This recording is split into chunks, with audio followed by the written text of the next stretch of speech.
Welcome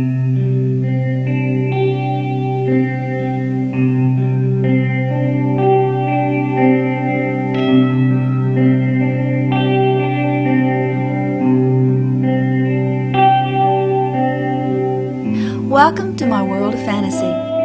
This is my first instructional video. I'm a soft-spoken Southern belle who loves all things feminine and has a simplistic way of teaching and delivery. Sculpt along with me and learn the art of creating an original, one-of-a-kind sculpture from start to finish.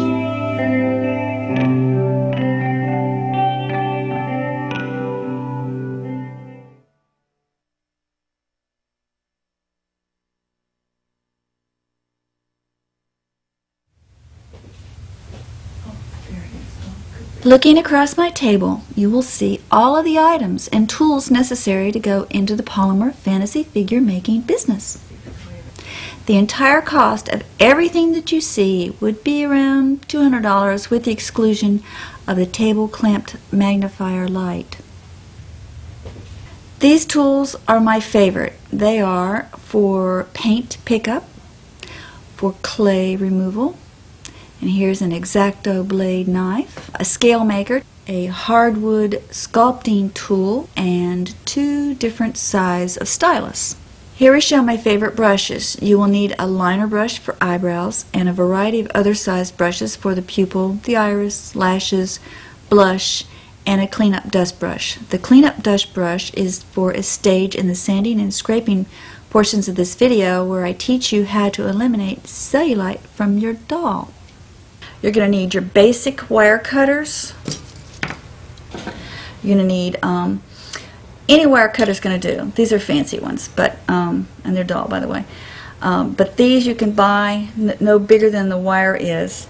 You can buy these at a fabric store, and they're much better to cut with than running your good scissors, which are necessary too. I use tiny little ones. I haven't had a use for a big pair of scissors in a long time since I stopped sewing. I don't sew anymore for these dolls. We glue everything. So, okay, there are different kinds of clay that we're going to use. Pro Sculpt being the first and main one. Then there's for the tail fin.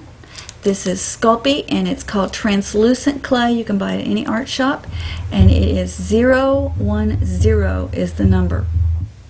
This particular light right here, this is by Luxo. It's my favorite one. It has a big screen in the back, and I think it illuminates it to 400% of what you normally see. I use glasses that are 400s and this that put it to 400 so you can see every little detail. And if you're going to do quality work, you want a quality light. So spend a little money, find one of these things. Oftentimes they have them on eBay, and I've had friends that have gotten them for real reasonable prices. I paid like $300 for it years ago. So if all else fails, get a magnifying glass that you can go back and you can look at what you're doing, mount it on a clamp of some sort over top of your work so that you can really get in there and close.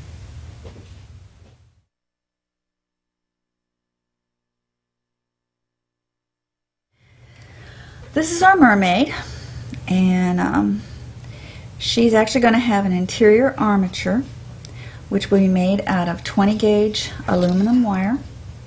You can buy it at any craft store, and what I do is I extend it long enough, one continuous wire that goes from this point right here all the way up through the top of her head. It corkscrews at her neck so there's no bulk.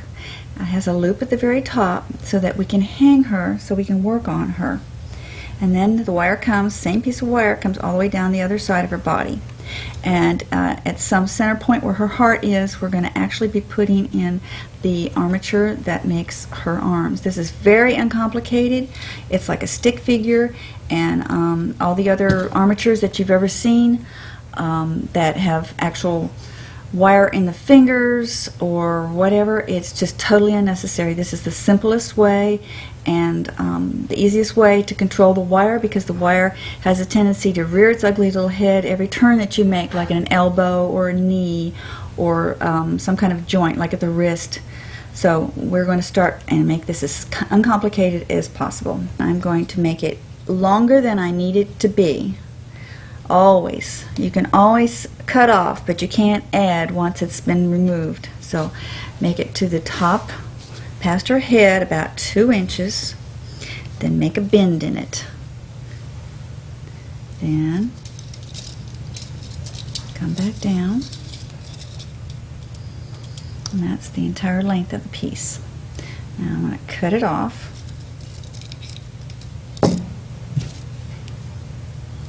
Any wire cutter will work. This is a fancy one, but you don't need something like that. Alright. Then at the top, we're going to make a loop. You can use a needle nose plier to hold it. It helps. Or any way you want to twist it, just as long as you get it twisted.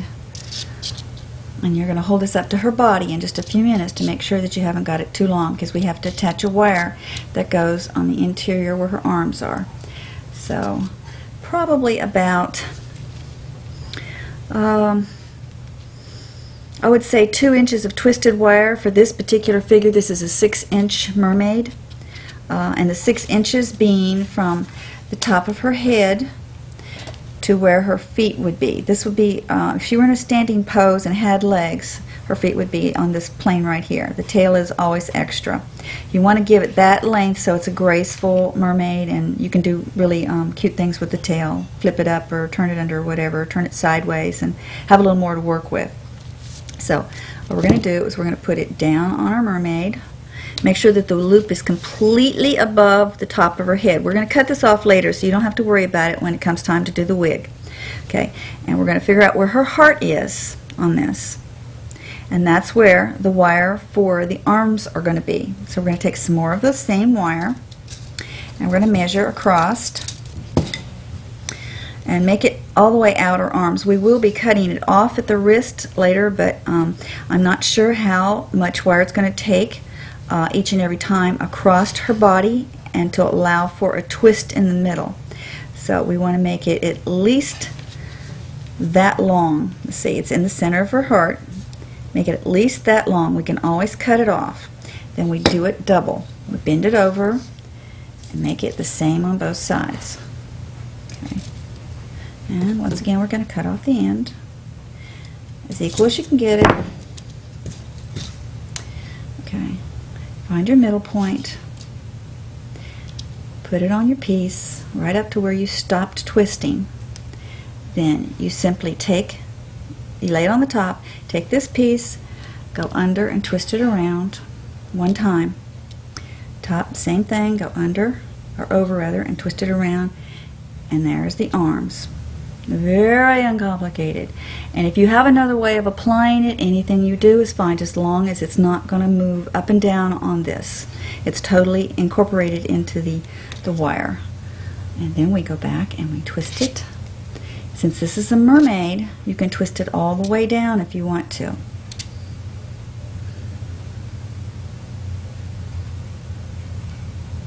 And sometimes I use white paper tape over the area where the heart is.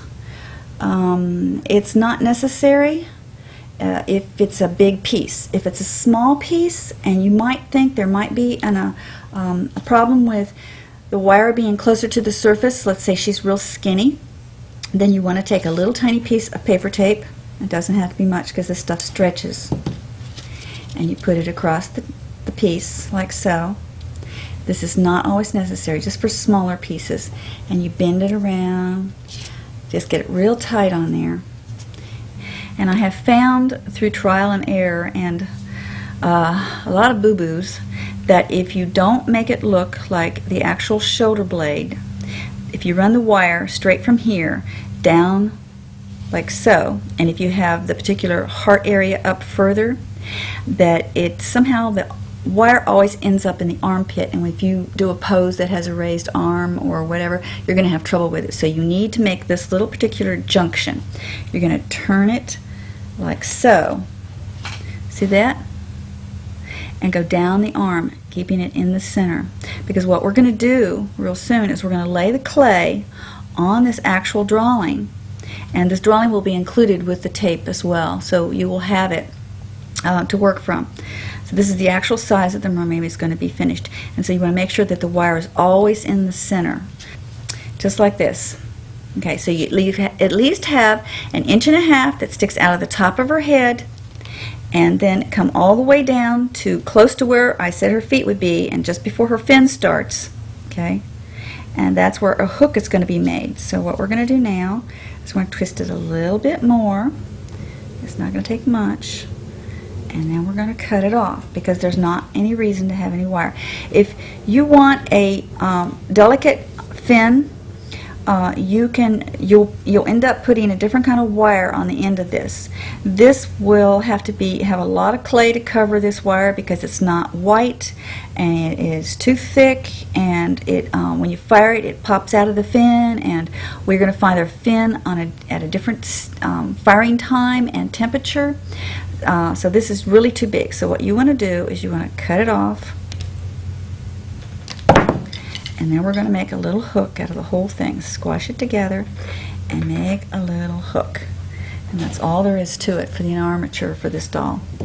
The reason I made the loop on the top of this little armature is so that we can attach this particular doll to this framework here.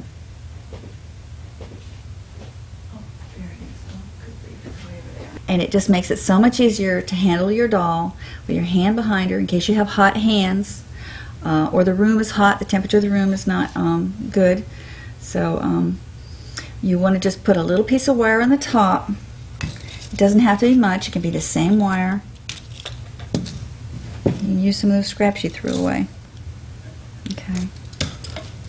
And after you've built some clay up on this doll, and she's to where she's going to be fragile to handle her, you're actually going to put the pin in the top.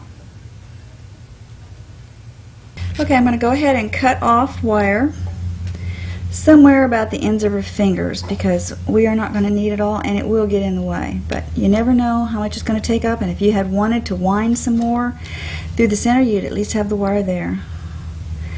Okay. Different poses take more wire, believe it or not. Like you had a hand over top of her head. But I already have an idea what the pose is going to look like.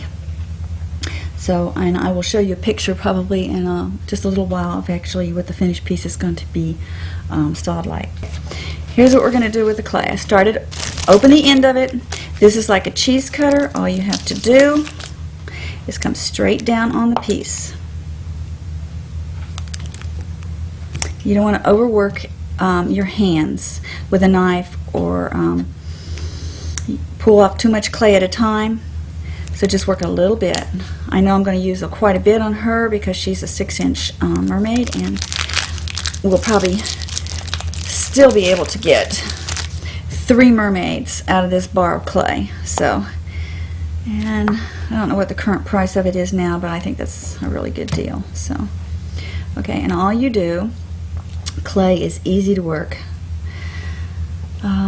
When you first get it, sometimes it's real soft or sometimes it's real hard. All depends on how long it's set around, but it can be worked up for years. It lasts practically forever. It is polymer, which is basically plastic, like the sink, the pipes underneath your kitchen sink. Similar. You can bake it in a toaster oven or home oven, any way you want to. After a while, you end up pulling it like taffy. There's all kinds of ways you can soften it. You have to get it pliable before you can apply it to the armature. So anyhow, once it's soft, that's all you do is you flatten it out and you start applying it. Now, she's tiny. See how thin she is. We're not going to have a lot of clay on her. And I think what we're going to do is we're going to just start with her torso. And all you have to do is just keep applying it. Try to keep your hands off the metal and get it covered up as soon as possible. You can use an inexpensive clay, since she's a mermaid, on the bottom half from probably her pelvic area all the way down to her the top of her fin, or the bottom where her feet would be if she were standing. You can use like Super Sculpey or something, or something inexpensive, and you can use it in a color if you want, but I prefer a natural flesh color, because you can apply paint later and come up with the color you want. Sometimes the colors that you get on Sculpey or Fimo or the other ones are a little on the strong side, and it's hard to tone them down, so you want to keep it simple. That's what I'm telling you about. This whole video is about how to do it as simple as possible. You don't want to put a lot on the neck area yet, because we're going to have to build that last based on how big that head's going to be. Now, a lot of times I'll start with a head. This is how I work, is I'll start and sculpt the head first, and then that will determine what the whole body is going to be like. But since you know you're going to have to stay within a size, okay, and you've got guidelines to go by, this could probably make it easier for you. But the head size, depending on how large you make the head, determines, and where you put the features determines the age of the doll. I'm going to show you some of that right now so that you can understand what I'm talking about. And meanwhile, at home, you can be just applying this clay any way you want to get it on there. Apply it all the way down to the bottom of the hook, leaving the hook exposed, so that way you can go back and hook a fin to it. The fin, let me give you a quickie on that one, is just going to be a smaller gauge wire. You need to prepare it, pre-paint it, and I use Rust-Oleum white paint so that the white won't show as much through the translucent clay as much as, here's a piece of metal, the same gauge wire, and it's going to be nasty and it's going to be harder to cover up, but the white will blend in with the clay. And what you're going to do to eventually, and we'll go back over this again, is just simply hook this on. We're going to leave it something like that, and then you're going to fire this at another temperature, and after the whole piece is finished, you're going to come back and do the fin last. But that's basically how it goes. So you need to leave this little piece right here exposed, and we will go back and we will put translucent clay all the way up on it, or some more of this, and add it to it so that we just connect the dots and it looks like it is supposed to go there.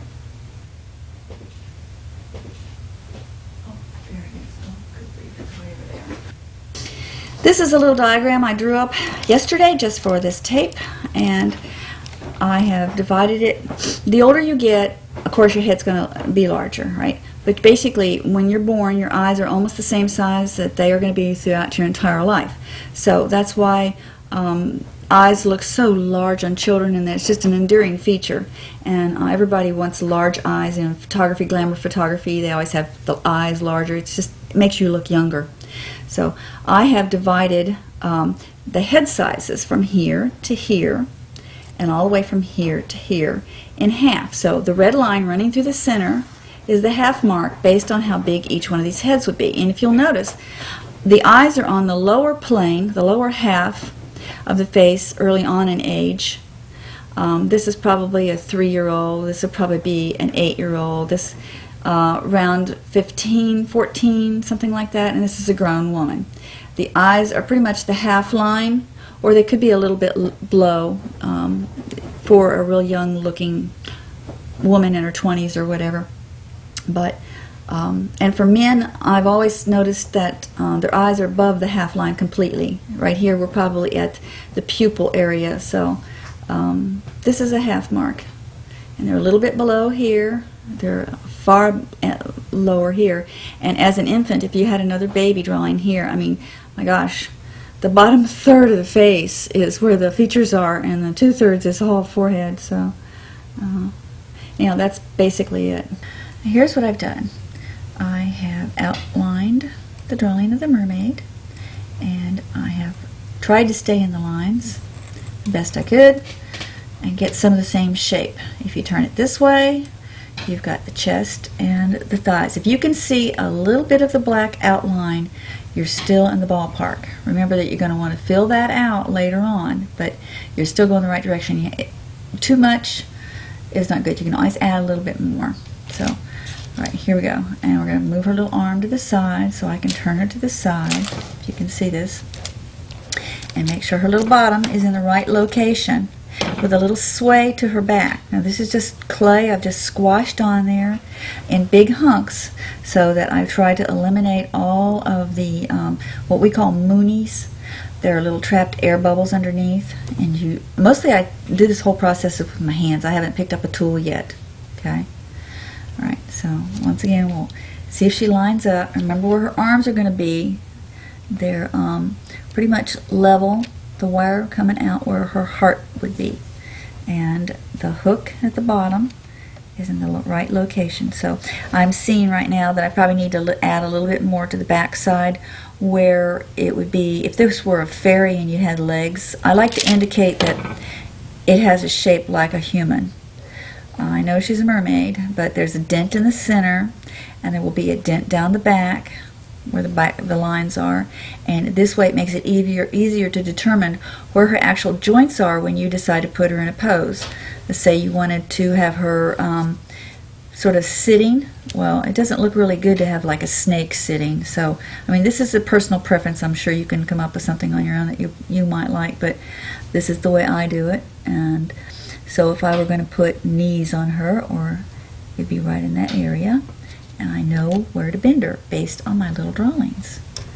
And if I were going to put her in a pose where she was seated, the way a human body is made, there's from the top of the head to the very bottom where the feet are.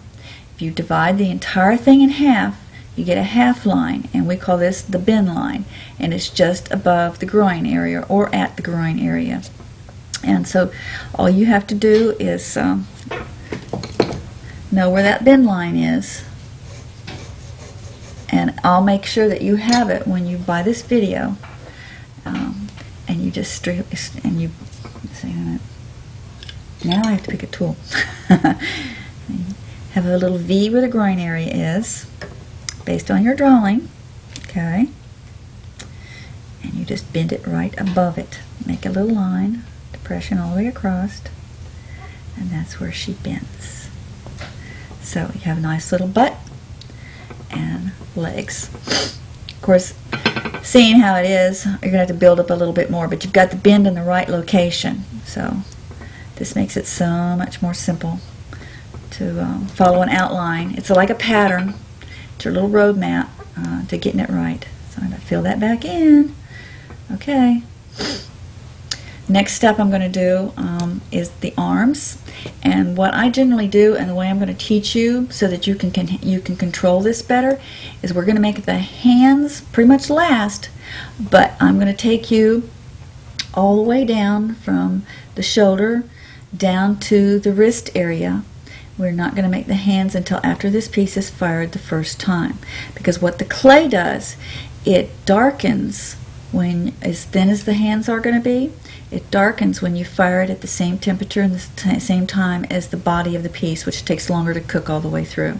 So we're going to make the right shape of the doll all the way down to the elbow, and then we're going to taper it down to nothing, so that later on we can add the little hand, which will be made on the flat on the table so you can control it better, and applied, and then we're going to put the clay from her wrist all the way up to her elbow. We're going to build it up then. So that's the process. So at this point I'm going to go ahead and put it on her arms, just so you can see where I'm going with it. Okay, and remember where her heart was, and there's still more to be put on where the shoulder blade goes, just a little bit above. And this is going to go down to the center of the arm. So we're just going to wrap it in clay any way you want to get it on there. And if it's thick clay, it's better. If you put it on too thin, you're going to end up with little air bubbles. So really get it on there thick. We can always carve it off if it's too much. Little teeny pieces, you just touch the wire too much and you get dirty. You get your clay all dirty. Here's a little drawing I did of one face to turn different angles so that you could see where everything is, where it goes and how it's lined up. She has kind of a really young face, probably about 14 years of age, and I think our little mermaid's probably in the range of 11 or 12. But if you put little breasts on her, little tiny ones now, girls, don't get carried away, and then you can make her this age. So anyhow, Dividing lines, dead center. You've got top line, bottom line where the chin goes. And so this is going to put her around 14 based on how I told you before, where the line goes through the pupils or the eyes just a little bit below the middle line. But what you can do to make it very simple is you can take any drawing or any photograph of a person, and let's say you want to photograph your niece or your daughter or somebody, and you want to lay the photograph out, take her from 3 different angles if it's a portrait doll, and have her straight on, 3/4 view, profile, and divide it. Just get a ruler, measure from the top to the bottom, divide it in the center, then take all from the bottom half of the picture, from that line to the chin, and divide it into 3 equal pieces. And you will come up with basically, well, it all depends on if it's an ethnic person or whatever, but you're basically going to come up with the nose at one line, the bottom of the nose, the bottom of the lip, and that's how it works. And when you actually do a figure and you're sculpting it, you're constantly looking for the symmetry. Make sure everything is balanced out. And if you can't figure it out, what I do and what's recommended by most sculptors is to have a hand mirror, on a base would be better, nearby, where you can hold the piece up and turn it and look at it in the mirror, and you can see exactly where you went wrong, because sometimes it's hard to be objective about what you've done, because you think, oh, isn't that pretty, or you think, oh, that's so awful, you know, but the mirror will tell all. It'll show it like it is, not what you think you see.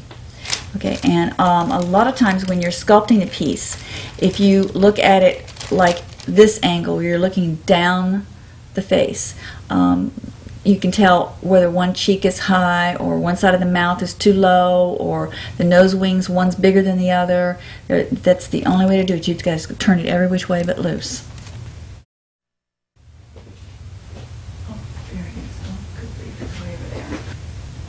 This is a little skewer that you can buy in the grocery store or, you know, little gourmet shops. It doesn't have to be this fancy. It can just be a stick. Or it can be one of your tools, or it can be a paintbrush. But I found that the rougher it is, the little piece stays on it better. I don't always do this, but I teach it in my classes because it's easier for beginning students, some advanced students, to do it this way. You're able to control it more. You don't touch it, because if you're going to sculpt the little head and you've got your hands like right up against it and you're holding it, before you know it, you've got it too narrow. And what are you going to do? Well, you have to sit there and rework the whole thing, and there goes all that work you just did. Okay, what you want to start with is a little egg. You want to roll it out round on the table and match it up to your pattern. You've got the height, you've got the width, and you've got a profile to go by. And all you have to do is make sure that it's not any bigger than those outside lines. You decide right off which is the front and which is the back. Okay? And you don't want your hands on the piece ever. You want them under it at the most. And sometimes that's not even a good idea, because you'll end up, it'll collapse on you and cave in, and you'll have your hands all over it before too long. But sometimes you can even put a little bit of clay underneath of it as a neck, and that's where you hold it. That makes it a little bit better, so you keep your hands right off the top of it. Back to the front of the face. I've decided that this is the front of the face, so what you want to do is you want to make it completely flat, with the forehead being at the same level as the chin. The younger we want our doll to look, the bigger the forehead sticks out in the front and the smaller the nose. But they almost always, on a young, pretty woman, even in her 20s, the forehead is going to line up with the chin if you want this certain look that I'm going to show you. Okay, you want to divide, once you get that measurement, you want to divide. You don't have to do it mathematically, of course. Give a center line, like so, just like they show you in the book. And a center line from the top of the head to the bottom of the chin, straight across.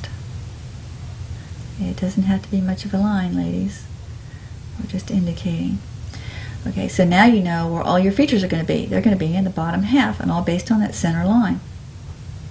Okay, so it's really quite simple to do this, and I will map it all off with my little stylus tool about where the features go. There's my center line. Okay, and I'm going to divide this part, and from the top of that, from the bottom of this to this part right here, into 3 equal parts, hopefully. Okay, there is the bottom of the nose, and there is the bottom of the bottom lip. We're just going to put a little nose ball, a little tiny piece of clay right on the end where the nose would be. Okay, try to get it centered so we know where the nose is. Then I go ahead and make a hole for the pupil instantly. Then I know. Then I want to go ahead and smash it in just a little bit with this particular tool. So I'm making what would be an eye socket. And I'm going to do both sides. And if you've ever studied anatomy, and I want you girls to get a book and look at it, it's so much easier to do it from a picture or from instruction or a book. If you're trying to invent it and you don't know the anatomy, you're going to end up with E.T. Of course, that's what this one looks like right now. You'll notice that there is a bone all the way across here down to about here.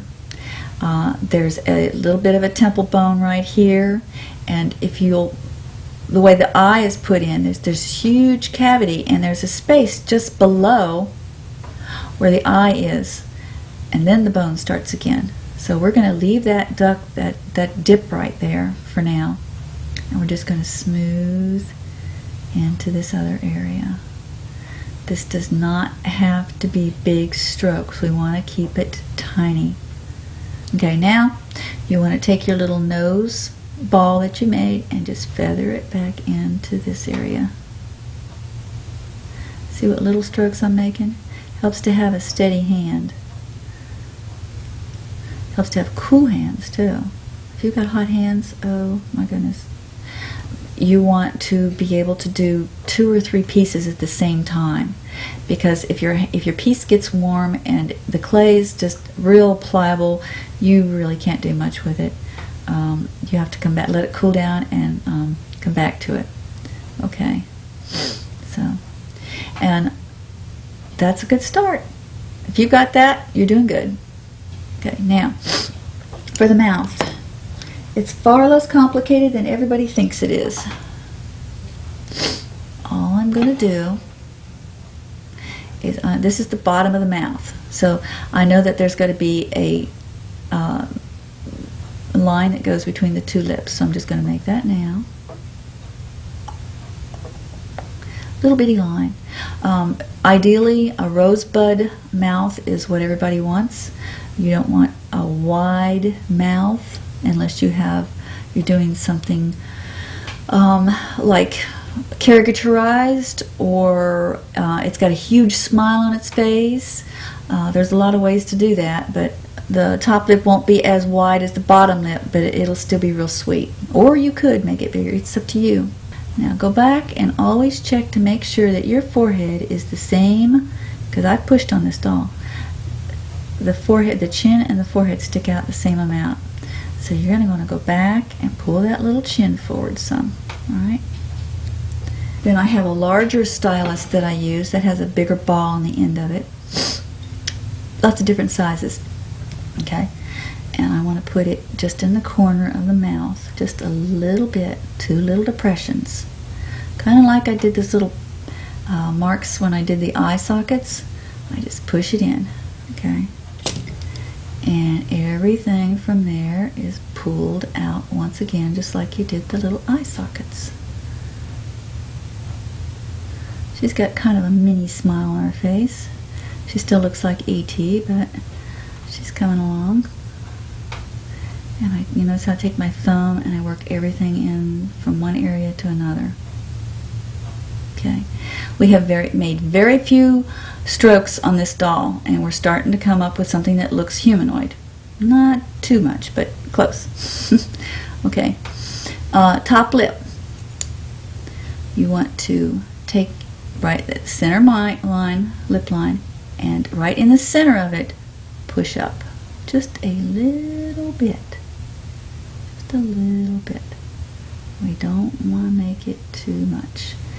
Okay, one of the marks of a real amateur are hard lines.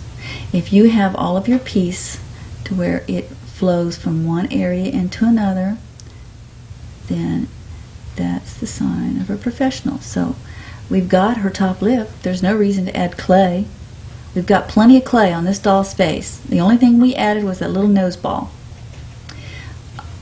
Bottom, under her chin, there's a little muscle right on the chin. It's called a chin ball. So what you want to do is turn your piece to the paddle side down and go tip down just a little bit. Okay? Then, if you looked at your own face, and you know, possibly if you had one of those little mirrors I was talking about on a stand, and I keep one on my desk all the time because I'm kind of vain anyhow. But oh my gosh, we're not going to crop that. I want that in there. Anyhow, you'll study your own face, and you'll notice that when you are doing portrait work, or well, not even portrait work, anything that you do, you're going to end up with a style, and this style is reflective of how you look and how members of your family look. So if you happen to have a pointy chin, a lot of your work's going to have a pointy chin. And if you keep this little mirror handy and constantly use it as a reference, if you're not using photos to go by, you'll notice things on your face you never noticed before, like the little dip between here and the little shadowing underneath it. And if you, one thing is like the shadowing, for instance, how the top lip always looks darker than the bottom lip. It's because the way the light casts from up above, which is almost always the way we're viewed because the sun's up above, it casts light on the bottom lip. It catches it. And the top lip, since it goes in, it's in the shadows. And the same thing for underneath the bottom lip. It's got a little dip, and the top ball, chin ball, is going to have the light catching it. Okay, so like I said, if you have this mirror on your desk and you take and look at how from the corner of your mouth to that little dip where the chin ball goes, it has a tiny little depression. This is a very small piece that we're working on. I could work on something bigger and show you better, but you will be working this small if you're making this mermaid. So I'm hoping that this comes out well and you can see the detail. I think it does. So you're just going to feather that back. You're not going to make the depression all the way to the lip line and then bring it out. You're going to leave, there's just a little bit of flesh right up in there, and this is a very subtle move from the corner of the mouth to above the chin ball. There's just a little pad of flesh right there, but it is a depression at this point right here. Little tiny thing. And notice I'm not making very many moves, and we're coming up with a face. You girls who are all over this face are rewind this tape and start it over, and you go right back to this area and do what I said, because this does not have to be as complicated as everybody tells you it is. We've got a face already. Okay, now let's work on her little nose. First thing we're going to do, we're going to tip it up just a little bit. Just a little bit. Make her cuter. Disney has made a fortune on this very concept of cute little noses. They make large heads. All the facial features are in the bottom half of the face, and little bitty button noses. And based on how you want your doll to be, we will talk about the nose bridge and everything else. But if you want to go ahead and put a little in now, this one seems to need it. I think she's a little too, if you look where the eye is actually going to be and where the nose bridge is now, and compare it to your drawing, I need to add a little on the top of my head. See? A lot of times on a larger piece, I will roll out a small, teeny tiny little ball of clay, and I'll cut it in half, and I'll put those on the sides for nose wings. Well, This is so tiny, we can take a little tiny bit of clay and just drag it over there should we need it. But I'm not even going to do that at this point because we're still at the early stages of this. So what I'm going to do now is I take my smallest point on my stylus. It's very tiny, but it's a little round ball, if you can see it or not. And I'm going to establish where her little nose holes are. And we're just going to put in a little one. And yes, she may look like Miss Piggy, but that's okay. Now, on a nose, and I can show you on a drawing, and I will next section when we go more into depths on the actual sculpting of the face. But you'll notice if you're looking in the mirror and you're looking at yourself or your children or your grandchildren or whatever, the section between the nose holes is longer and deeper, hangs down further than the nose wings. The nose wings will always be higher. And nose holes are not straight up and down, and they are not sideways. They are at an angle, with the bigger part being closer to the little section in the middle and angled, probably like a 45-degree or 30-degree angle, something like that. Okay, and so if you want to go ahead and put your little angle on it now, you can kind of see how far out you need to put those little nose wings. And once you're there on the side, okay, you've established, okay, that's where my nose wing goes. Remember, it has to be up higher. This point right here has to be higher than this point on the nose here. So we're going to be pushing it up. We're going to make our line, then we're going to push up, and we're going to end up with a tiny little nose wing. You notice I'm not adding clay. I'm not making this complicated. Just peck at everything. Peck or tap or stitch. Those are the three terms I use a lot. Voila, nose wings. Okay. And if you study photographs and really get into portrait work, you're going to notice, and it'll be on my advanced classes too, a lot of little things like how far this depression needs to be right behind the nose wing. There is a depression. On a baby, everybody thinks that they have these fat little cheeks or whatever. They still have this depression, and even though that little cheek is high, it's further up here. It's not way down there.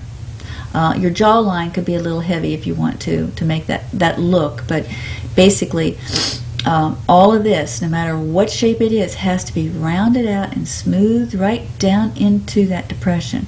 And see, I'm going to take and flatten this out right here. And the nose wing goes all the way around the top of the wing, the nose wing. I mean, the depression goes all the way around the top of the nose wing. You don't want to make it deep because it looks hard. Any hard line, like I said, does not look professional, or it looks masculine. Let's work on the top lip and make her sweet. Okay, we're going to keep it simple, and it's so easy, girls. Take your stylus again, the smallest point. All depends on the doll, but I work so small, I almost always use this in for everything. Okay, hold her at an angle and establish where the center of the nose is going to be, and we're going to make a tiny little furl, and it will not be deep. We will just indicate that little furl below her nose, and that will, if you make it down just a little bit right towards the center of the mouth, you're going to see, well, okay, now I know where I'm supposed to make the lip line. And if you use a lot of lipstick like I do, I always line my lips, Queen of Sheba that I am, okay, and so I've gotten really good at this.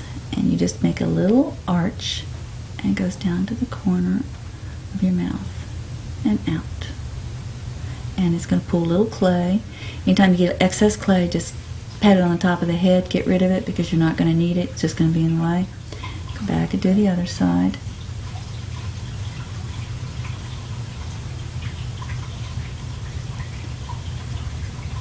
And if you've ever noticed how a mouth really is, I'm hoping you're able to see this.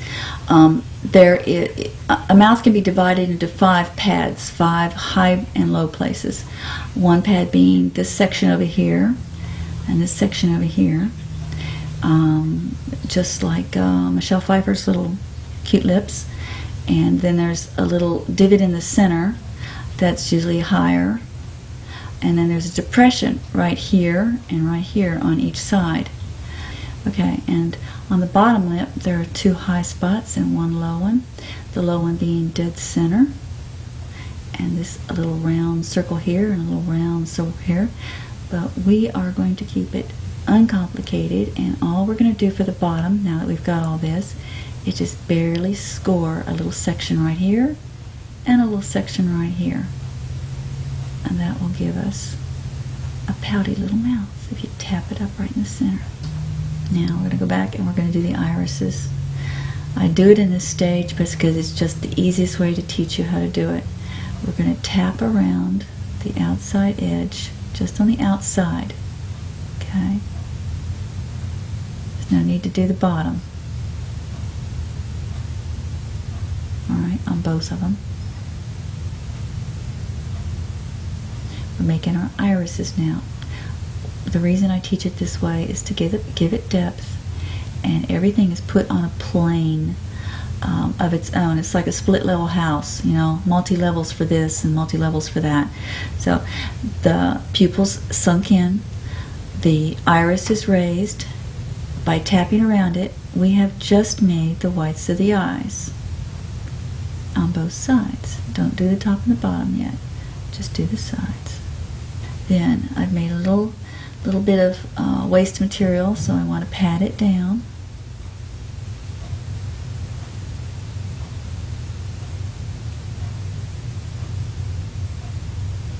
I don't think I've ever made a head this long, took this long to do one. I just want to make sure you girls get it. Okay, pat it all down. Okay, that's kind of the eye, but of course we have to make lids, and we have to make a bridge of the nose and pull it all together. Okay, so here we go. I think the best way to do a bridge of a nose would probably be something with like a paintbrush handle.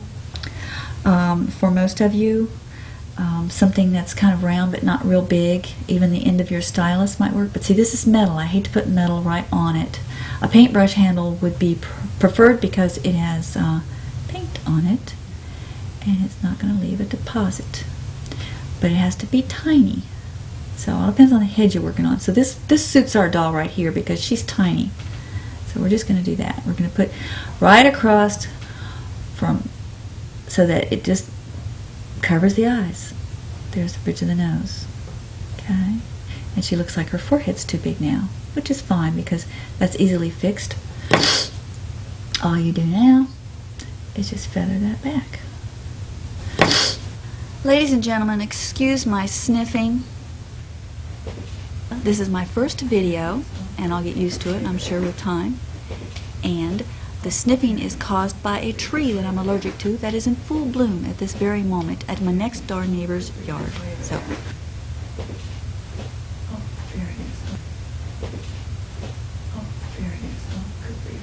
it's got a nice finish. At the end of all this, when we finish sculpting the doll, I'll show you how to clean it up. And basically all I use is little tiny paint brushes with soft bristles, and I'm just stroking it like this, and it smooths it right out. But if you can get in a bigger area with your thumb, that's what you want to try to do. I always found that I like to put a lot of space between the eyes for younger dolls because it makes them look sweet and more childlike. So most books recommend that it's an eye width. That means from the tear duct area to the outside edge of the eye. It's an eye width between them, which I'd like to go a little further on that. And it's also an eye width from the outside edge of the eye to the outside edge of the temple. That's looking straight on, of course. Well, I found that that is not cute. It's too much space unless you've got a real wide face, and I like the features to fill up the face a lot. So I only make it a half of eye length from the outside edge to where the actual temple would be. So I'm going to smash in the temples just a smidge more to suit my style. And you can do it any way you like. And when you smash in these little areas, it almost automatically makes a cheekbone. But you don't want to smash it too much. I barely touched it, and the clay has a lot of give to it at this point. It's been under these warm lights, so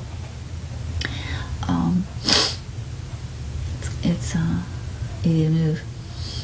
Okay, now laugh lines come here if you were going to have any on an older woman, or even on a child you could.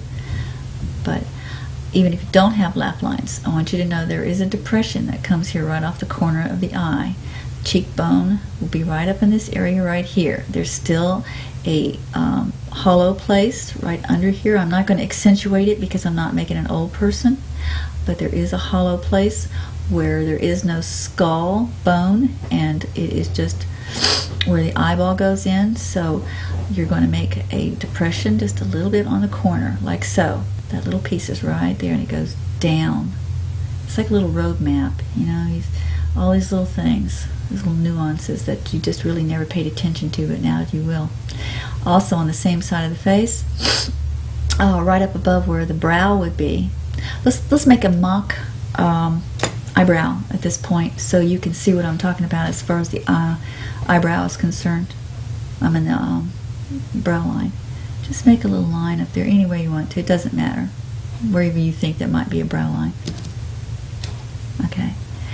Above that, just a little bit, there is a depression, but not by much. It takes it back down into the temple area.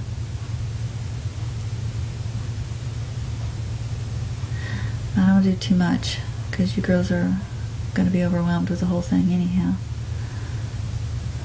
But it just adds a little more depth to it if you just put a little bit. Remember what I said, a little bit.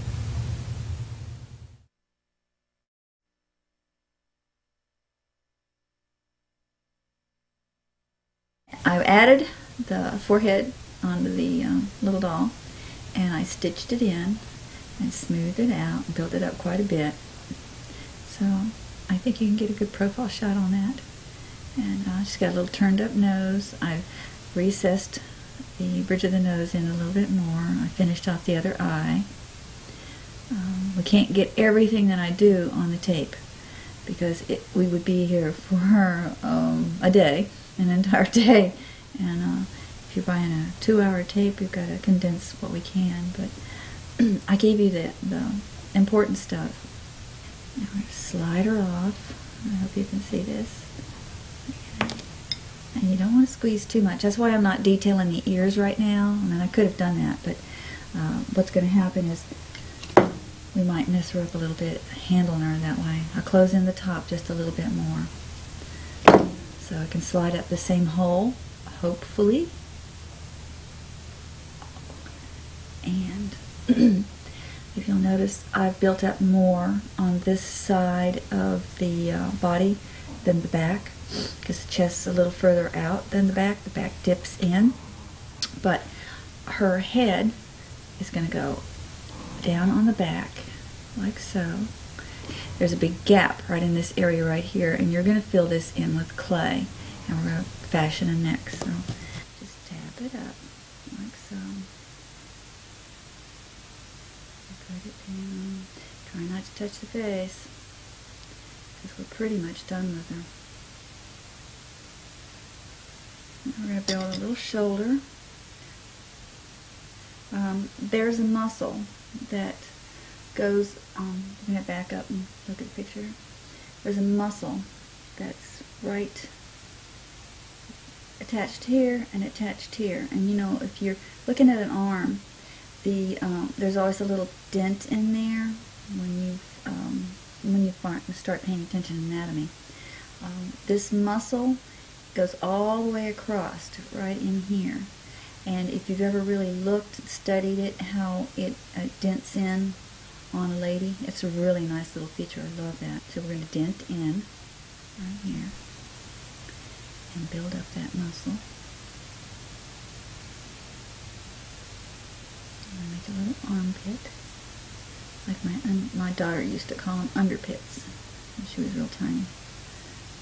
Okay, there is a little dip right here, but not much, not like you think, because there's a trapezius muscle on the back side right here, and it goes down, out, dips in a little bit more here, then it has a little mound. Bring your arm down. It has where the muscles attached to here, so we're going to round this out.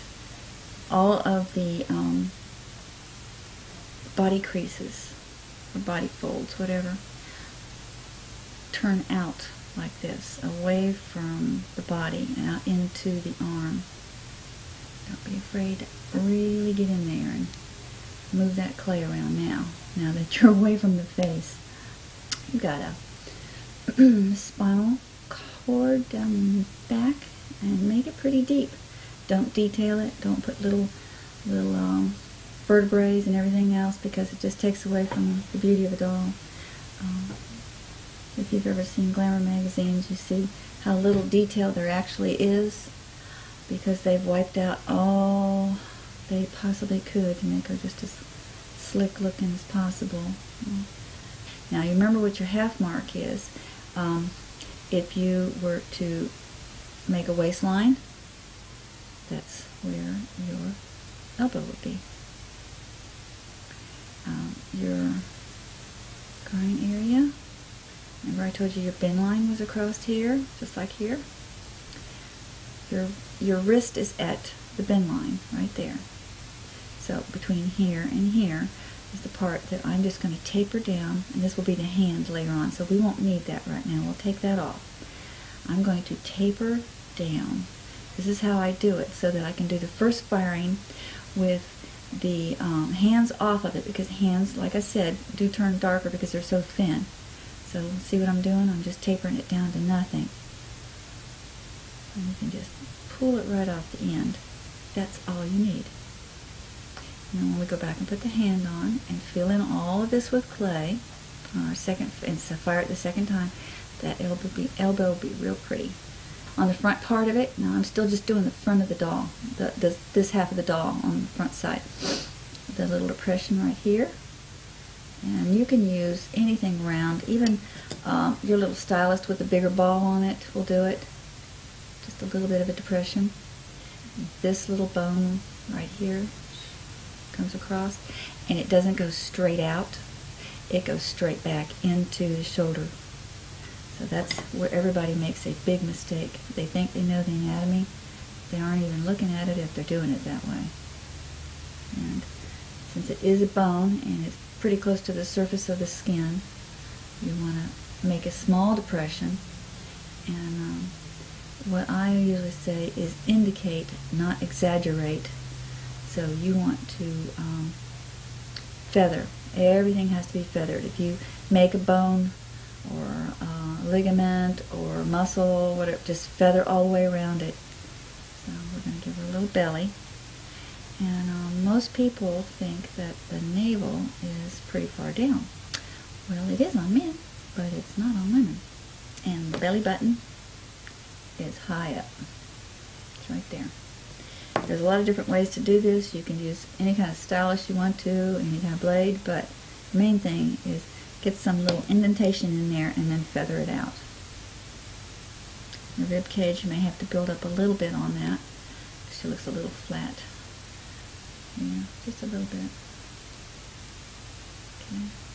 And smash it in real good. I see a little moony right there, it'll be white under the surface, and it's basically an air bubble. That's all it is. So just keep working on it until it's no longer there, and then bring some more clay over the top of it and make sure it's down in there good. And see how rough it is right there and under there? You can clean it up so easily with a little paintbrush. But if you've got a body fold, I call them body folds, that are right up next to the edge like that, this little tool right here is real handy for cleaning it up. Then make a little bottom here. And remember, you've got a map. You go back and check to see if it's in the right location. You want to put the legs in, or if she had legs. even if you only got this first video and you didn't get the rest of them, it can help as far as like how to make the legs and everything, but you don't have it all. This is a mermaid, so, but that's where the leg joint would be. There's a little dimple right on the top each there, and a little bit of a Y if she's got a little meat on her. Believe it or not, there's a little depression right here, especially on younger little bottoms. Looks kind of cute. So keep putting it up, matching up your piece to see if you've got it correct. It can vary some. It doesn't have to be exact, but if you go the first few times, follow this exactly, you'll get a feel for where it all goes. And a little chest cavity. Okay, it's going to have a little line that comes down. We're not giving her cleavage, ladies. She's too young for that. And you want to bring this all the way around, right up into the armpit.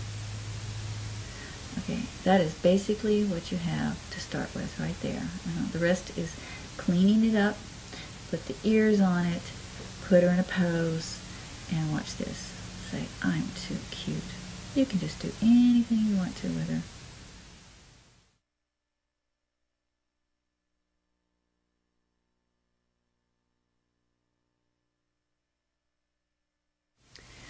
Alright, for the next section, what I want to do is we're going to determine what her pose is going to be before we put the rest of the detailing in, because once you've put the pose on, the detailing when you go back and do it won't get messed up. If you put the detailing like the scales on her and then you go back and put the pose on, it's going to mess up everything. So the best thing to do is go ahead and clean her up, the top part of her, wherever she's not going to be touching your setting. And these are the two choices that I have to do a setting. I don't know which one yet, and we're going to pick it out.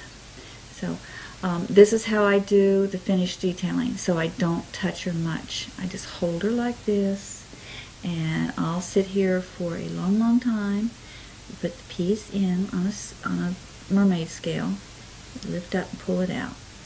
Put it right next to it, pull it out. Lift up on it, for lots of little different effects.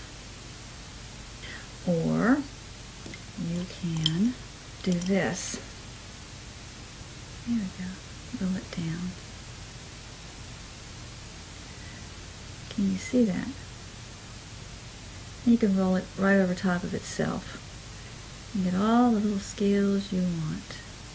This can be your little roadmap, and then you sit here and detail each and every one of those little designs that are already in it.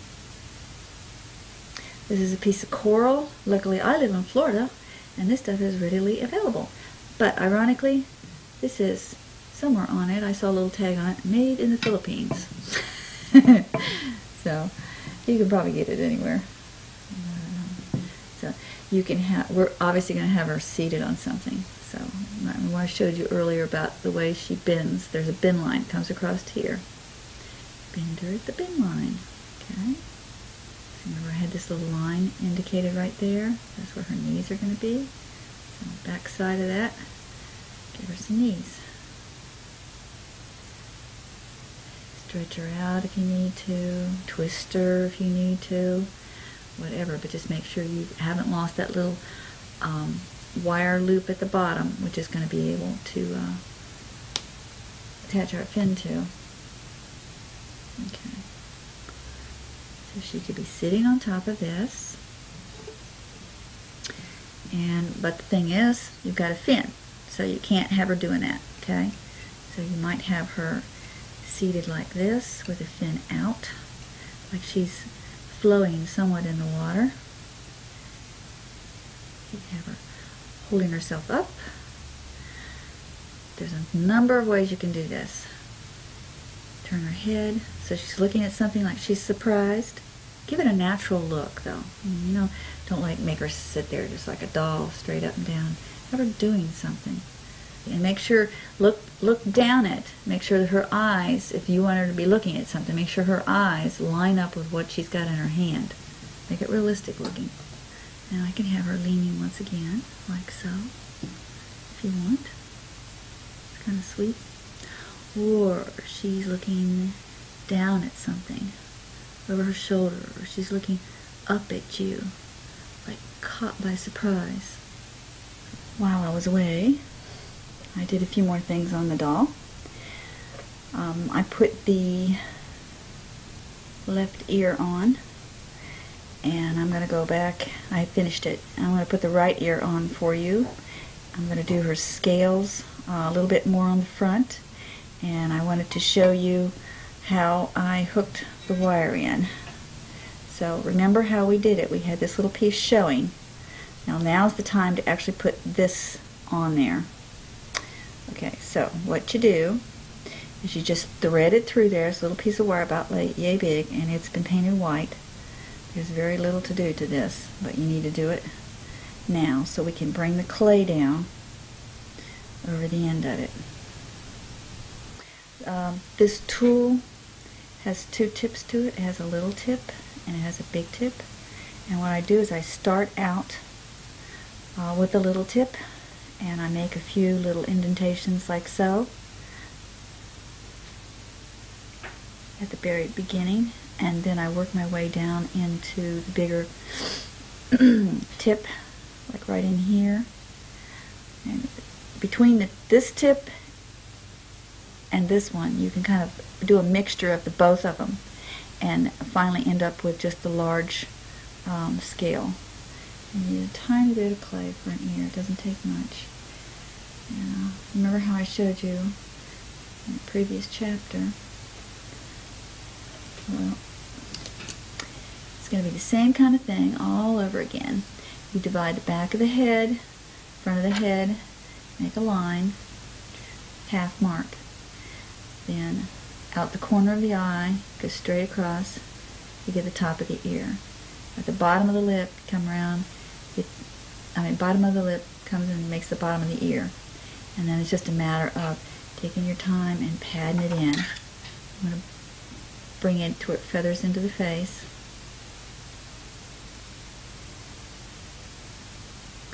And remember what I said on the last one, it is a 15-degree angle, so here's my starting point right here.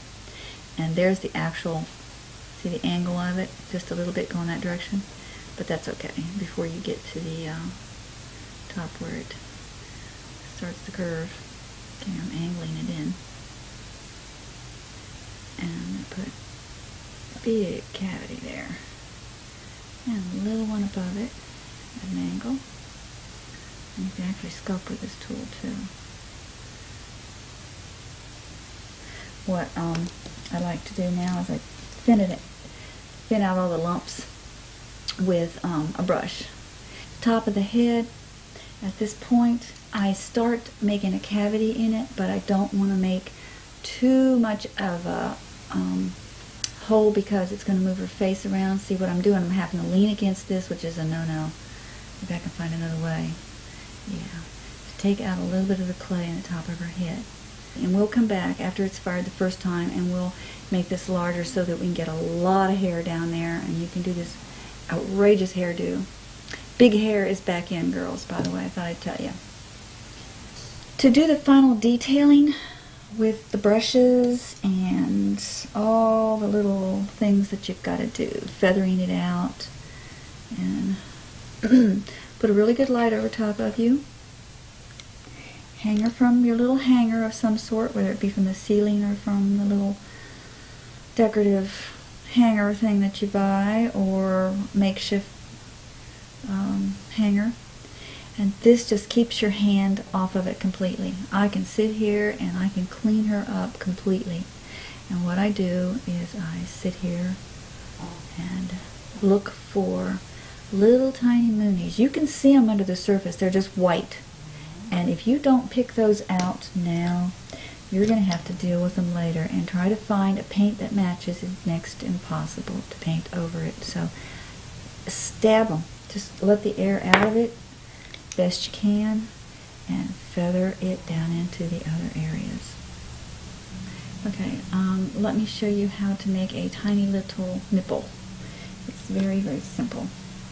Everybody always takes a little clay and or from the area and just builds it up, but I found it much easier to do it this way. Just put a little piece on it. Looks more natural this way. And then just tap all the way around the center, the sides rather, and leaving the center totally untouched.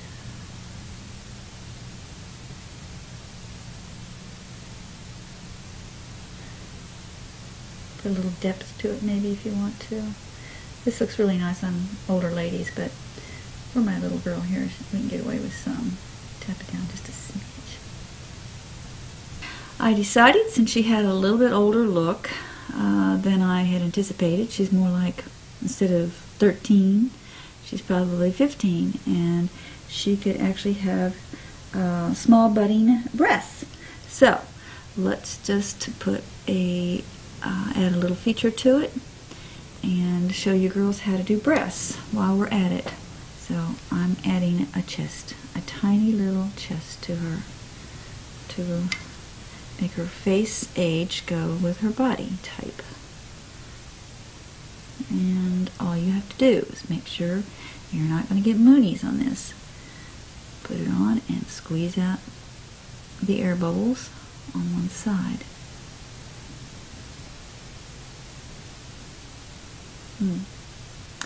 And we're stitching it in. We have all the mermaid scales done, front and back. The loops continue down here is finished, enough for the tail to be added later. Okay, so we're just going to give her little bitty perky ones. And one thing I've noticed, people don't seem to go for, sales-wise, mermaids with huge breasts. I imagine you'll sell a few of them, but those customers are few and far between. Most of the people that buy this sweet little fantasy stuff are looking for something childlike that has an innocence about them. And huge boobies do not seem to be one of the things that they are really interested in. And we're getting ready to fire her in the toaster oven. Put a little nipple on her, and that's going to be the end of this. She's ready to go. And see, I didn't do detailing much on the elbows and nothing on the hands. I just tapered it down to nothing. So.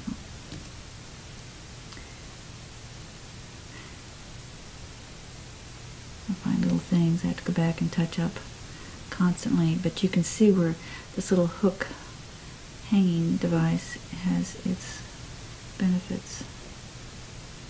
Keeps your hands out of it.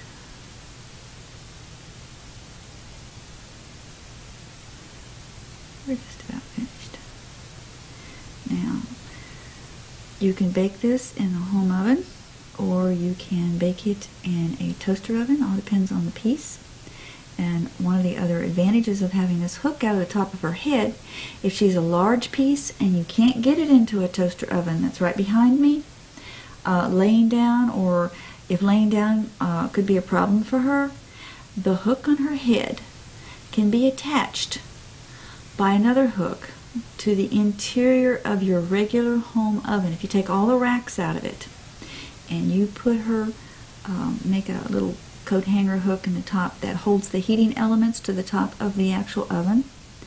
Make a hook up there and attach this thing to it. See, the heat most of the time is going to come from the bottom elements on your oven anyhow. Just don't turn broil on. I've done it, let me tell you. Black head, and it was not a pretty piece. There was no saving that.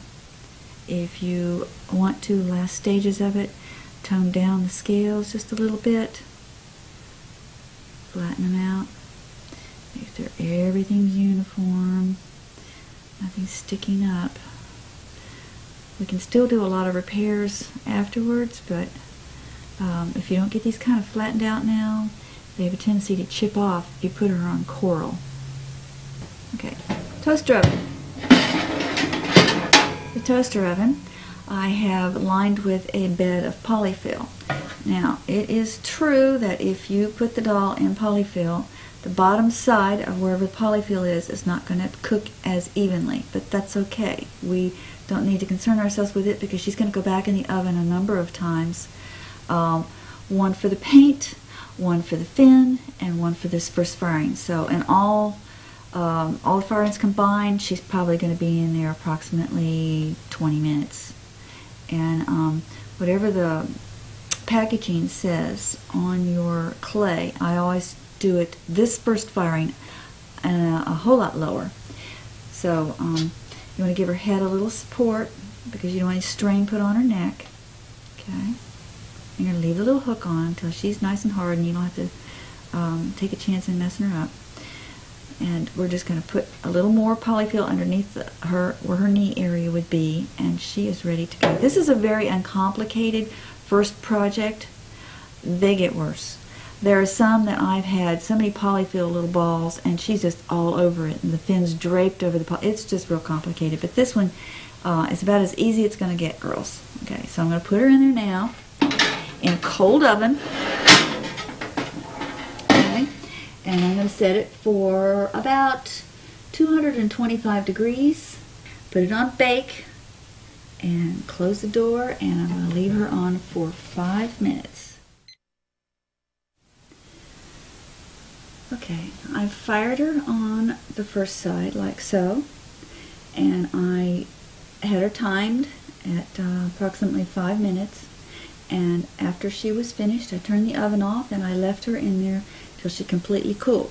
Then I took her out, turned her around the other side, and propped her up wherever the body bends are. She needs propping, and I fired her for about 3 minutes. And I turned, when it went off, the timer went off, I opened up the oven, let a little of the heat out, closed it back up, let her cool down completely before I'm touching her. So she's finished now. And you will have some polyfill that you'll have to pick off because it does stick to a little bit.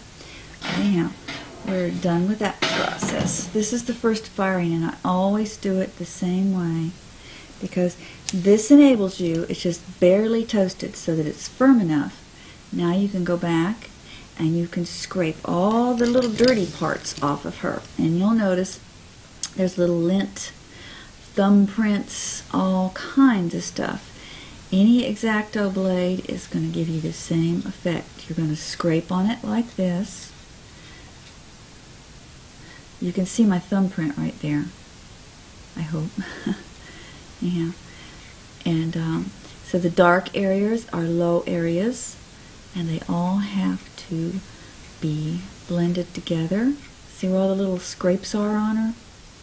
This is going to scrape out the lint, the dirt, the thumbprints, and even everything else out. And it's like if you had some cellulite on your doll's hips, you could just remove it. So easy. Don't you wish it were true in real life? Just scrape it right off. Because I make sure that her entire face is detailed. So I have no scraping to do on her face, because sometimes you'll pull back on the knife and it'll catch and you'll make another mark. So it's okay for big areas like this, but try to finish the face completely before you fire it even the first time. Just going back and scraping and make sure everything is white. And you're going to sit here, and this is a long process if you want to do it professionally and have it look good. And believe me, it's well worth it in the long run. I'm going to get rid of all this little debris. It's been messy. Okay, you don't really have to worry about the scrape marks because the next process totally removes them. It's acetone. And I keep my acetone in a different container than the main container that it came in because it's real hard to open. So just get a glass container, and you're going to want to put it in a little, I'm just going to show you how to do this, but you're going to want to put the container acetone in something that you can dip into it easily. And it just cleans it up like brand new. You don't want to work a big area, you want to keep it small because it does eat into the surface of the clay. And if you see it going white, big globs of white and you're scooting it around on there and it just seems to be building up. That is the clay itself. You want to take a clean cloth and just wipe it all down and pull the surface of its grunge off. While you have her in this soft stage, you want to hollow out her head a little bit more so we can get a lot more hair in it. And if you have the hole too far back on the back of the head, it's going to be harder to get a realistic hairline. You want to bring the hole quite a bit forward on the head. And this is real tricky. I mean, she could break her little neck if you're too rough with her. But first off, mark off where you want to have the hole larger. See how far it is down on the front of her face? At least that far. So you've got a nice big forehead and plenty of area to glue the hair down to. So the hair's going to come straight up out of that hole. I'm going to start pecking away at it, okay? And then when the hair is in there, you're just going to put a little glue around here and then pull it down gently into it. We'll show you that in a little while. But this is how you do it. You just take your time. It's soft, so you want to carve into it real careful. You don't want to like gouge it because you could break her neck. And then she might have to wear a dog collar or a turtleneck. I don't know if that'd look too good on a mermaid though. Alright folks, here we are and we're going to work on our hands. Okay, what I've done is made two little teardrops and they're about 1/8 of an inch thick and they taper off. If you'll notice, they're wider at the back, which is going to be the palm of the hand, and they taper almost to nothing at the front. And how you can tell if it's the right size is to hold it up to the doll's face. Okay, and if you were to hold your own hand up to your face, it's kind of dark right through here, but you'll see. Palm of the hand on the chin, and the finger should probably come up to the very center of the forehead. First thing you want to do is divide the piece in half. Everything is in half on your body. From the palm to the top, divide it in half. Here we go. We're just going to make a score. We're not, and I'm trying to do them both at the same time so you don't have to go back and do it over and over and over again. If you divide this into half, once again, right down the very center, okay, on both of them, and then once again on this side, make a small little pad like so, and we're making this part right here, the palm of the hand, the pad that goes up into the thumb and includes the thumb. So this will be one side, and just let it sit, and here is the other side. And you want to put the pad kind of in the center. Like, let's say if this is a center line right through here, you put most of it on one side of the center, because there's another pad on this side. So that's gonna get us there for now, and we will stitch it in just a little, not much, just so it'll stick. A lot of times you might have to build up the other pads that go here and here, all the way around like so.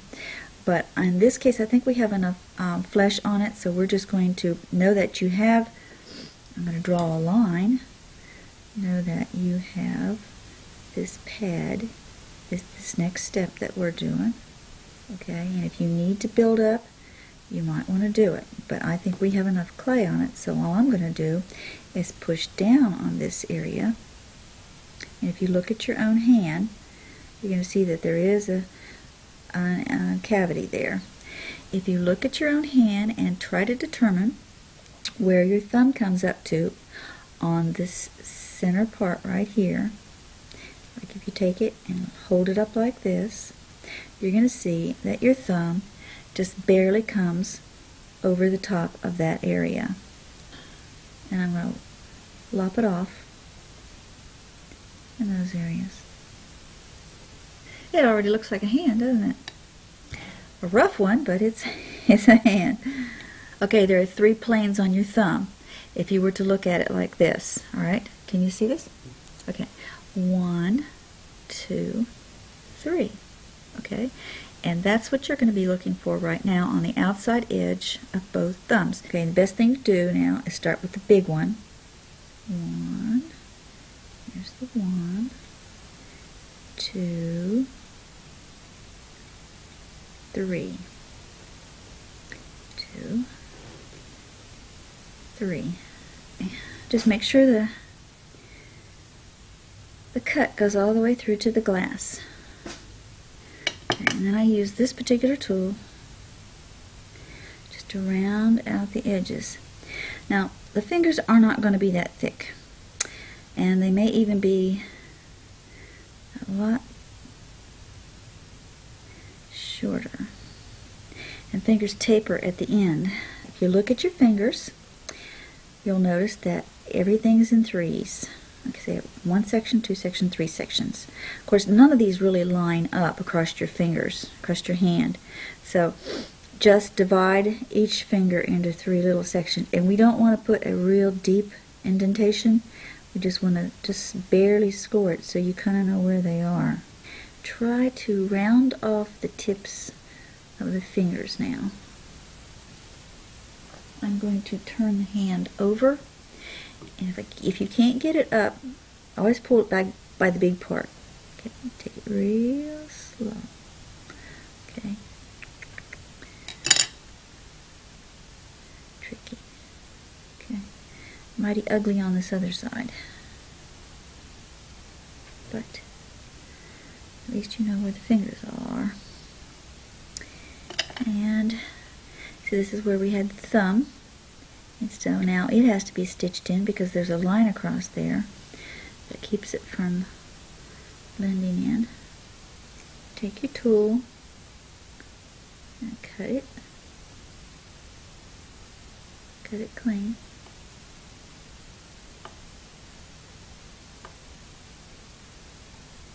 Separate the fingers a little bit. Okay. What you can do is put this thing in there and tip it this way, this way. It takes a little while, but you do round out the fingers going this direction with this. If you look at your own hand, you're going to want to put this line in and this line in for sure, and 2 knuckles. And if you want to get more accurate, you can put this little dip in here and maybe a little dip in here. But like I said, we're going to indicate, not exaggerate, because if it's exaggerated, it's just cartoony looking. You can get that one little tool that you had that you cut clay with, or you can use the corner of your knife. I'm just going to loosen a little bit.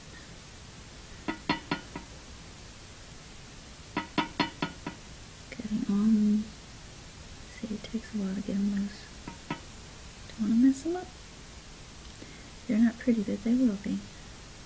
I left a little bit of wire, but I think it's going to be too much because generally that much wire sticking out is gets in the way. So we're going to nip it off.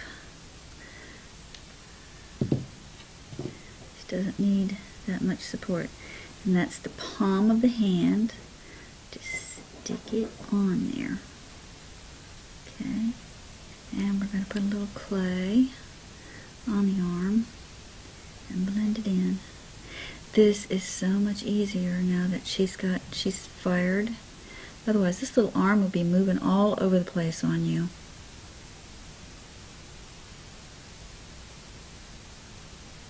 So you want to put an elbow on her, because she does have a bent arm. And that bone, like I said earlier, is connected with this part, so it's sticking out straight from that angle, and then it chops off this direction. Now I left her arm deliberately just a tad shy of the amount of clay she needed to have even further up, so that we could blend it in and it would look natural. And if you do it all in 5 hours, girls, you're going too fast. You're missing a few steps. It takes me, from start to finish, a good 12 to 13 hours on each project. Now you just start shaping the fingers the way you want them. And this is the hard part. Make sure this is blended in.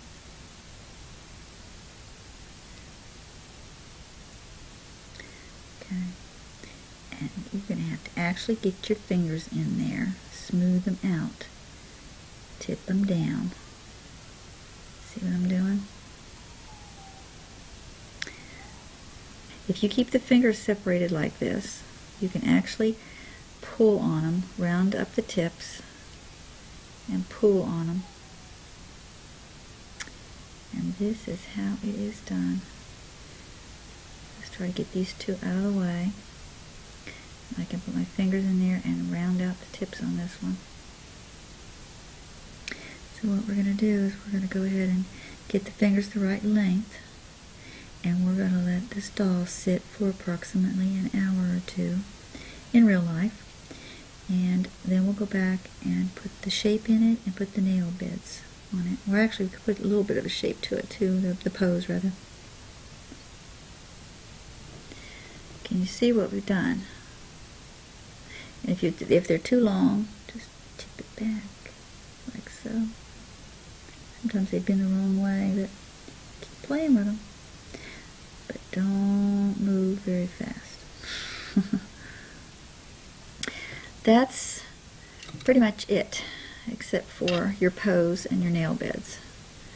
Okay, so we'll put some kind of little pose on here.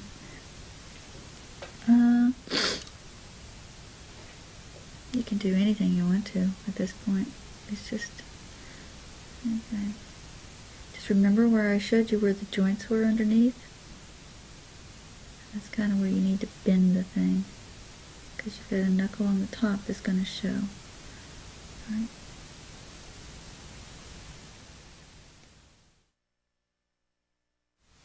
We're making a tail for the mermaid now, and this is translucent Sculpey. It's number 010. It comes in tiny little packages. It doesn't take much, and I've made what is basically a triangle shape. And it's heavy at this end, and that's because we have to have some stability and a little more clay at this end to attach to the body of the mermaid. So, and the pattern that is included with this particular doll is basically this. I'm going to freeform it, but you have a pattern to go by. And just remove it. Save every little piece of this because it's usable again. And I'm going to make it thicker on the sides somewhat so that I can put the wire, incorporate the wire inside of it. I'm going to get rid of this. And there's a few little things extra you can do to it once it's all on the mermaid. So basically we have her hands done, but the hands are not fired. And I tried her on the setting to make sure that her tail is not going to be in the way of the coral and have it hurt it. So what you want to do now is, any way you can, get it down inside of it. Okay.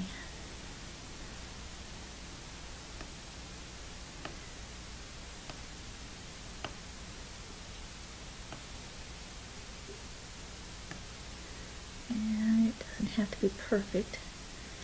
It's tricky to get it in there. And you can see where I'm going to have to cut some more off the sides. But that is pretty much how you get it in there. And trim a little closer. You want to turn over the edges. Make sure that clay is really all the way around the wire. You can't see it. Push the wire down in further. And I have the wire in a shape that matches the setting, so it's flipped up at the end, and the wire is not, the tail won't be too close to the coral. Well, it's close, but it's not like right on it.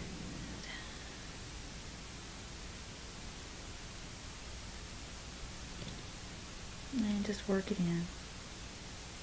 However you want to decorate it. And nothing any better than your fingers to smooth this with. You can elongate the tips, like so. This will match your pattern. Look, see the wires popping out there? You want to make sure it isn't. So, if it's not embedded very well, what happens is the wire gets extra hot and it pops out of the tail when it's fired, and it looks really ugly, and then you have to go back and fix it some more. And you want to feather it out. Do all kinds of different things with it. Starting at the top, just do some of this. Make it a little more ethereal. Add a little interest to it. And pretty much, ladies and gentlemen, that is a tail. You want to raise it carefully from the back side. Okay. Flip her over. And make sure that it's worked in here. And if you want to put some little scales, a smaller scale from this point down, little tiny scales blended into it, as a nice little effect. And the same thing on this side. You're going to make some lines, like so. I'm going to put it down and add some more dimension to this side. That's cool too.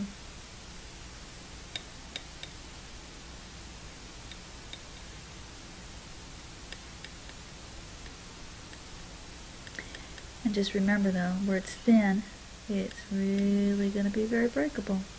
So only put the thin part on the edges if you can. You're going to try it on your setting one more time. We've got her to where she looks like she's suspended in the water, even though she's on a piece of coral.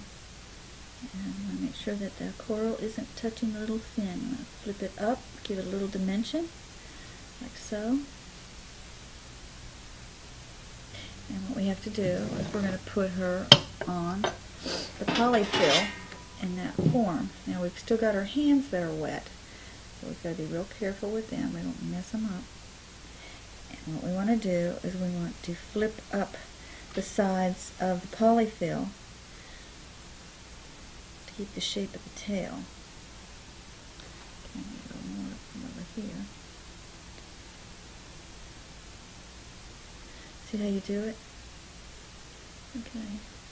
And I don't want her tail, her hands to burn, so if the camera just moves over here a little bit to where the hands are, you're going to notice this is what I do. I put a little bit of polyfill over the tops of the hands, just a little bit, so that it keeps them from burning. Put her hand there, just a little bit. They won't burn if you don't cook it too high, but they still darken, and I want to make sure the tail and everything cook at the same time. So that is basically it. Put it in the toaster oven.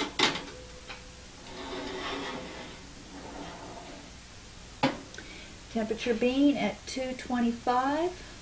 Put it on bake, and you leave it in there for about 6 minutes. You put it in a cold toaster oven for about 6 minutes, and as soon as you set your timer and 6 minutes go off, you just turn the oven off and you leave it until she completely cools.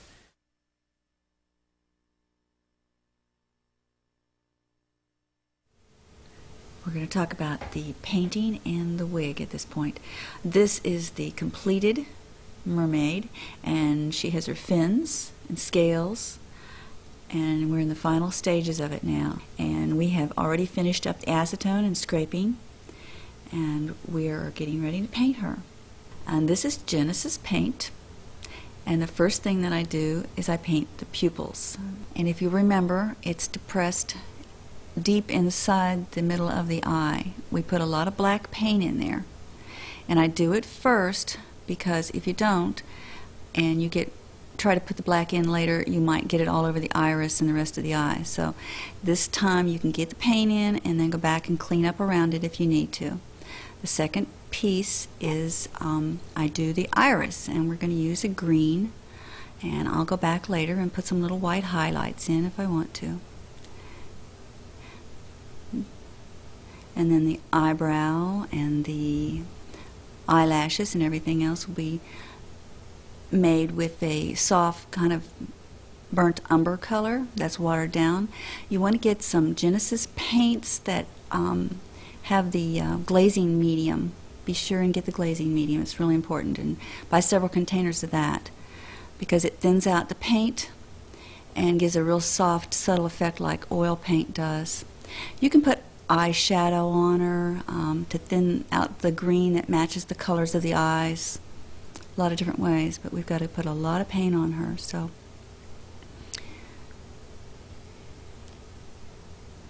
and she's looking more humanoid. I do not paint the whites of the eyes. There's no reason to. If you do paint it with white or even an off-white, it's going to look real unnatural. Use a real thin liner brush to do your eyebrows. And I use a lot of pinks with a little taupe, maybe a little tiny bit of burnt sienna in it to change the pink into more realistic color for the skin folds, and especially for the nose holes and around the outside of the nose wings to add a little more realism. And I'm constantly spreading it out with my finger, but you should use the wipe-out tool. And in the skin folds, I use the pink with the taupe. Oh, it's a wonderful color together. It looks real natural. And then I take a brush that's dry, has no paint on it after I've applied the first coat, and I feather it in. The same thing for the between the fingers and the tips of the fingers. You put the color on first, then use a dry brush to feather it out. And if you'll notice your own fingers have more red towards the tips, put a little more color on the very tip ends. And as far as the nail beds, when I go to sculpt this piece, I hold the hand on my finger like that, and we're in the sculpting stage, and I use a stylus and I embed a little teeny hole. So later on I can go back and put 3D sealer gloss over the top of the bed of the nail, and it mounds up like a little bubble and makes a natural shave curve to it like your real nail bed.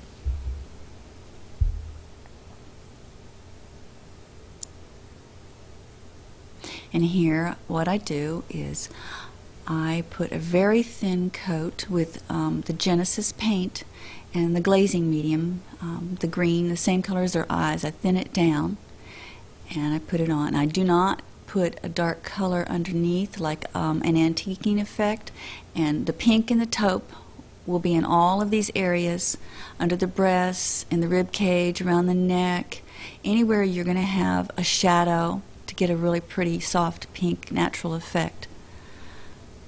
What I do is I just put the color through the scales on the top. So,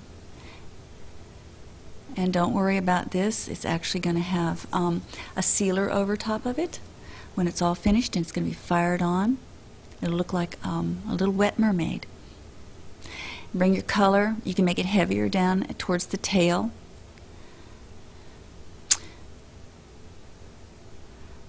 And so this paint is going to be fired at 250 degrees in a cool oven to start with, or a toaster oven, for about 5 minutes, and that's all it takes.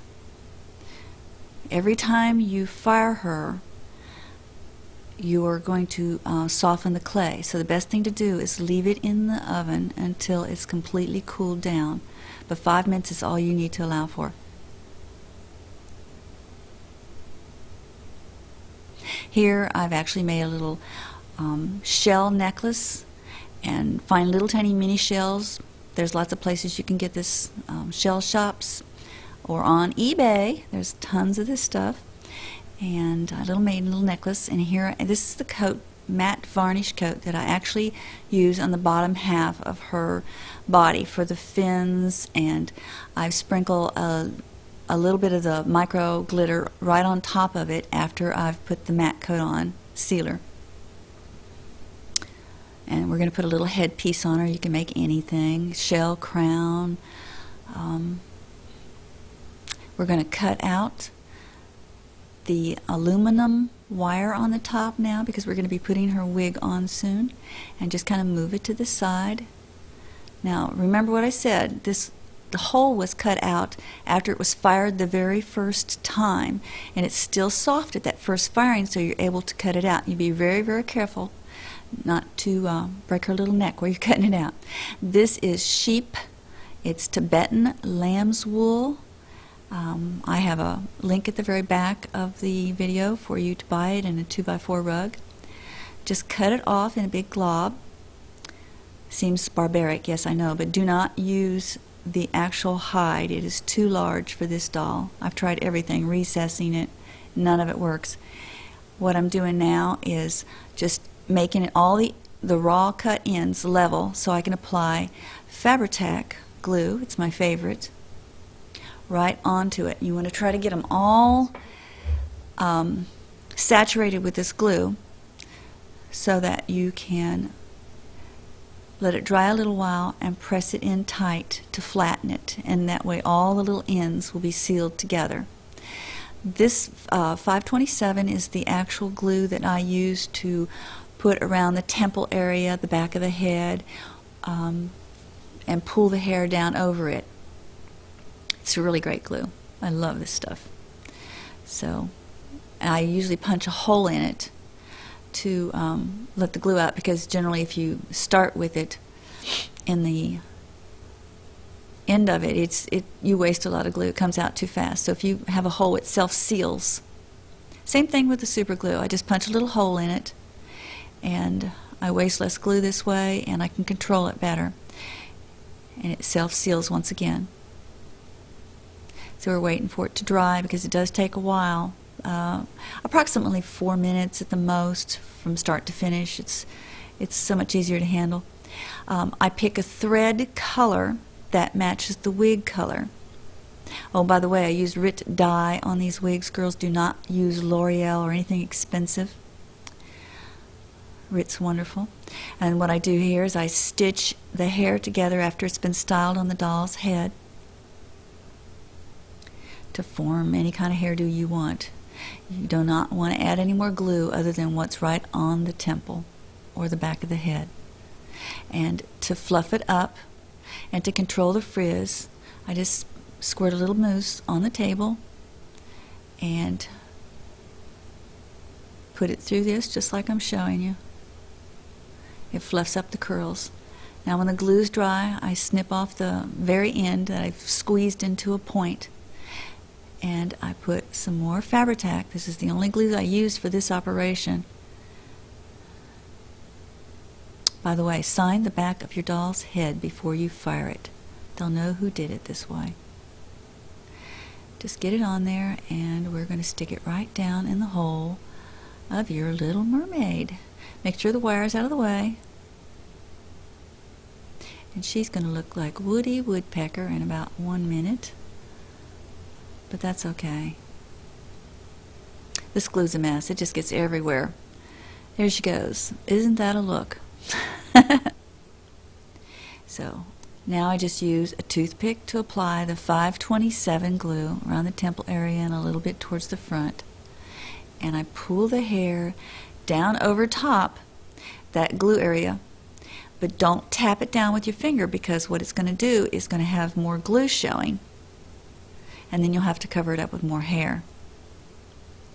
So I put the glue 527 all the way around the temple, the front, and the back of the head, and that is basically it, girls.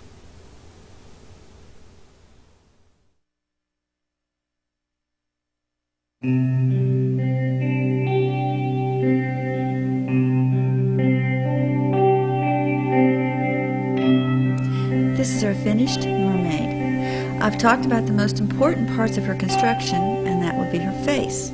If you use the outline of the body that I've included with this video, you should have little trouble getting the size and proportion correct. I will continue to make videos for you from the very first beginner videos to more advanced levels. Thank you for liking my work and style.